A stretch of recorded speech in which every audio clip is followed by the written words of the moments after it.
Hi, you guys. The next thing that we're going to talk about is we're actually going to be factoring, but in order to solve for x, so all we've been doing so far is just factoring polynomials. Well, factoring polynomials is fun and everything, like I love to factor, but factoring ultimately is not useful unless you actually use it to help you solve for x. So you can actually use factoring to solve for x in a polynomial.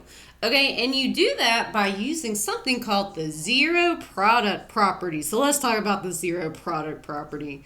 Okay, so if I have two numbers that are multiplied together, a times b, okay, which if you are in factored form, that is when you have multiple expressions being multiplied together, or the factors of a number are the numbers that will multiply to equal that number. Like the factors of 6 could be like 2 times 3 because those equal 6 when you multiply them.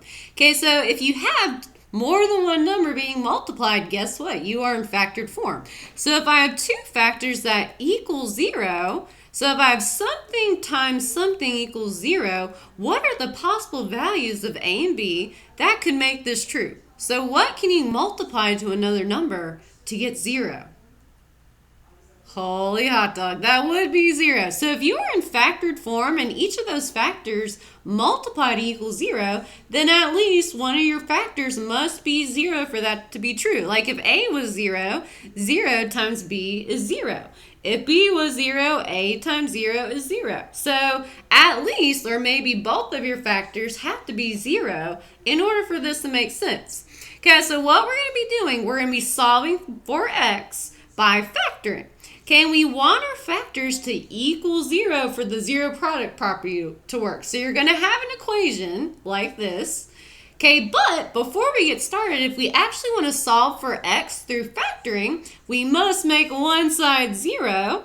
Okay, so we'll make these sides of the equation 0, which I'll talk about how to do that. After that, all we'll be doing is getting that polynomial into factored form like this, which you guys are pros at. And then after that, we're just going to take it one step further. If we're in factored form, at least one of your factors must be 0 for these two things to multiply to equal 0. So pretty much your last step is you're going to take every single factor and set them equal to 0 and solve. And that is how we'll be solving for x.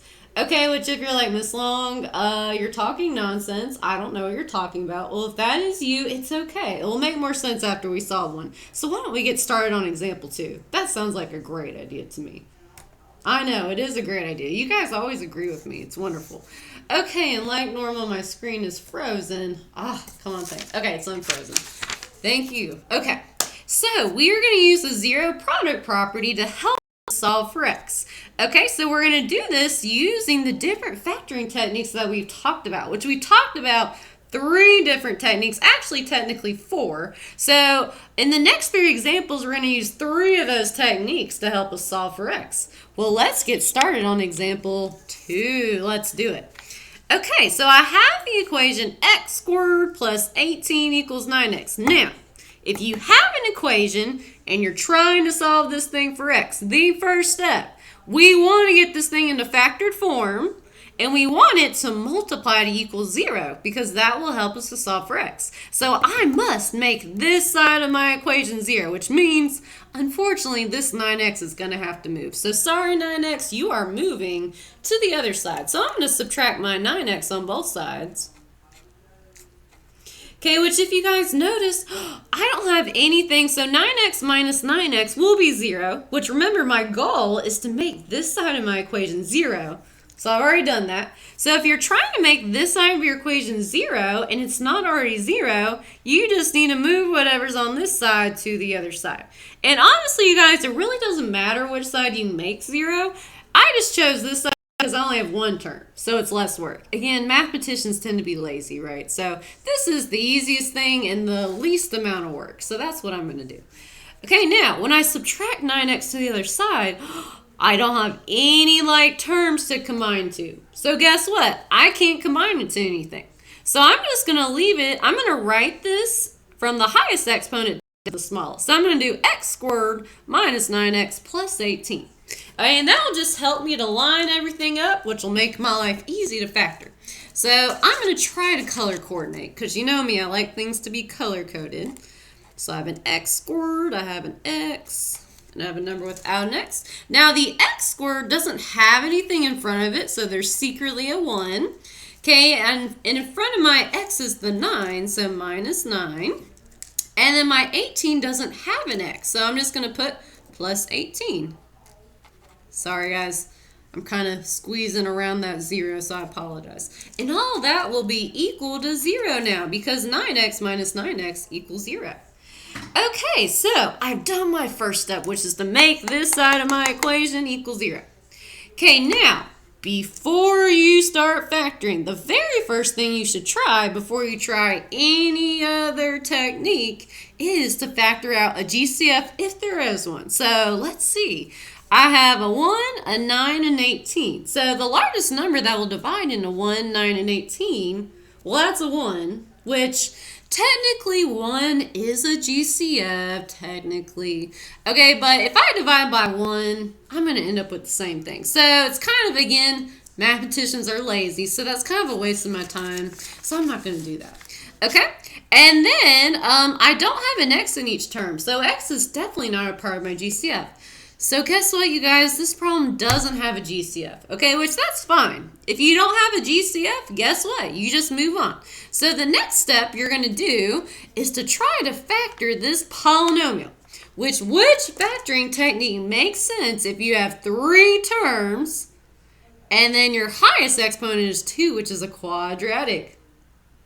Holy hot dog, you guys are like some of the brightest students I've ever taught in my life. You would use general factoring or slide and divide, which I've already kind of set it up. It might have given it away, so sorry, I didn't mean to do that. Okay, so since I have 3 terms, this is telling me to use slide and divide or general factoring. Okay, so from here on out, you guys just kind of have to know which factoring technique to use. I'm not going to say factor by sliding and dividing. You just have to recognize since it has 3 terms and we have a quadratic, that's telling you to use general factoring. So just keep that in mind. Okay, well, I'm going to start general factoring. Let's do it. First, I'm going to identify the A, B, and C, which my A is a 1. My B is the number in front of the X, which is negative 9. And my C is the 18. Okay, so I'm going to start sliding and dividing. So I'm going to slide my A to C, which means I'm going to multiply. So 1 times 18 is 18. And then at the very end, I slide A, and then I divide by A at the very end. So don't forget. Okay, and then my B value is negative 9. So I'm trying to find 2 of the same numbers that will multiply to be 18 and add to be 9. So, let's see here. Okay, which if I want to multiply to be an 18, what kind of signs am I dealing with? Well, you can have a positive times a positive equals a positive, but a positive plus a positive won't give me a negative. So what kind of signs do I need in my problem? Exactly, you guys. A negative times a negative will be a positive, and a negative plus a negative or a negative minus another number is a negative. So all of my numbers must be negative for this to work. Okay, so let's start brainstorming, which you guys know I'm awful at this. So let's see. I'm going to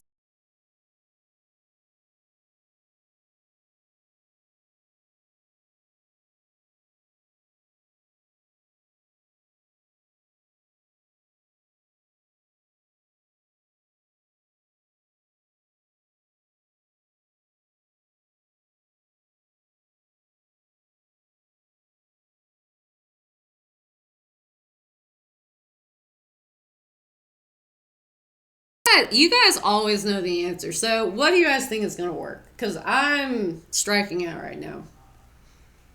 Man, I never think of the right answer. You guys are right. It is going to be 3 and 6. Negative 3 minus 6 is negative 9. You guys are so talented. Like, I hope one day that you grow up to be a math teacher so you can teach people since you always know how to do these problems. Okay, so negative 3 minus 6. Negative 3 times negative 6 is positive 18, and negative 3 minus 6 is negative 9. Yes, we have found our answers. So now I'm going to bring these answers on down. Bring it on down.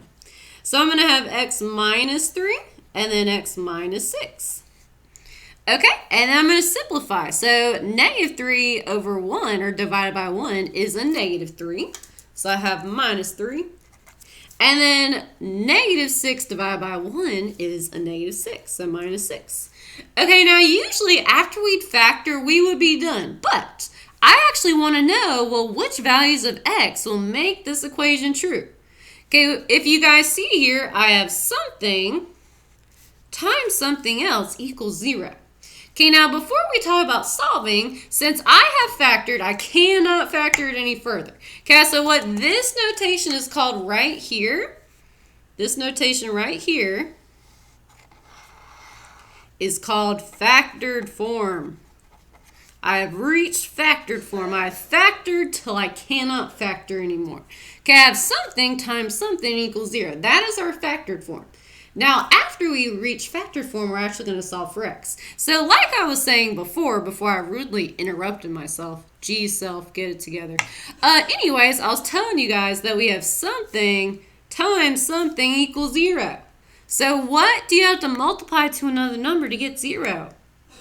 You do have to get 0. So one of these parentheses must equal 0 if these two bad boys are going to multiply together to get 0. So the last step, after you guys factor, which you guys are factoring pros, all you have to do is set every single factor equal to 0. And that's how we're going to solve for x.